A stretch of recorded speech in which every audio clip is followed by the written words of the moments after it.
Bye news खबरें भरोसे की। पलक झपकते ही मथुरा के डीएम नवनीत सिंह चहल की आंखों से वृंदावन में शरारती बंदर उनका चश्मा ले उड़े,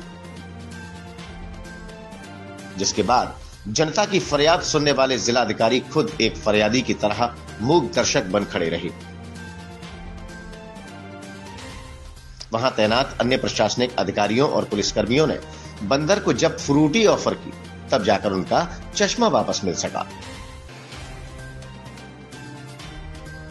वाकया उस वक्त का है जब डीएम नवनीत सिंह चहल अन्य सहयोगी अधिकारियों के साथ बांके बिहारी मंदिर में हुए हादसे की जांच के संबंध में गलियों का निरीक्षण कर रहे थे।